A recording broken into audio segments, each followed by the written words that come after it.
মঙ্গলবার চেন্নাইয়ে টি-20 বিশ্বকাপে নিউজিল্যান্ডের দুই ওপেনার ফিন অ্যালেন ও টিম সেইফার্ডের ব্যাটিং তাণ্ডবে ইতিহাস গড়ে আরব আমিরাতকে উড়িয়ে দিল নিউজিল্যান্ড।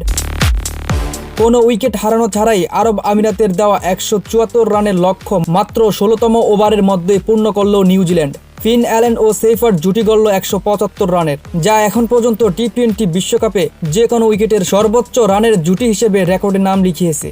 2022 সালে ভারতের বিপক্ষে ইংল্যান্ডের জস বাটলার ও অ্যালেক্স হেলসের 170 রানের রেকর্ড ভেঙে নতুন ইতিহাস সৃষ্টি করল তারা। দুজনের পাওয়ার প্লে ব্যাটিং আক্রমণ দর্শক মাতিয়েছে। পাওয়ার প্লের প্রথম 6 ওভারে তারা 78 রান তুলে নেন।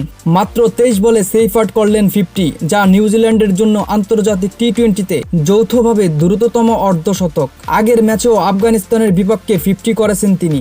অ্যালেনের 50 এসেছে 27 বলেই এবং মাত্র 51 বলে দুজন মিলে 100 রানের জুটিতে পৌঁছে যান। এরপর 79 বলেই তারা 150 রান ছুঁয়ে ফেলেন। শেষ পর্যন্ত সেইফার্ড 89 এবং অ্যালেন 74 রানে অপরাজিত থাকেন। আরব আমিরাত 173 রানের সংগ্রহ পায় মূলত অধিনায়ক মোহাম্মদ ওয়াসিমের অবদানে। ওয়াসিম 45 বলে অপরাজিত 66 রান করেন। এর সঙ্গে 3 নম্বরে থাকা আলিশান শরাফু 55 রান যোগ করেন। ওয়াসিম ও শরাফুর দ্বিতীয় উইকেটে গড়া 107 রানের জুটি টি-20 বিশ্বকাপে পূর্ণ সদস্য দেশের বিপক্ষে সহযোগী দেশের ইতিহাসের সর্বোচ্চ। নিউজিল্যান্ড এখন পর্যন্ত 2টি ম্যাচ খেলে 2টিতে জয় পেয়েছে। আরব আমিরাত তাদের প্রথম ম্যাচে হার দিয়ে টুর্নামেন্ট শুরু করল।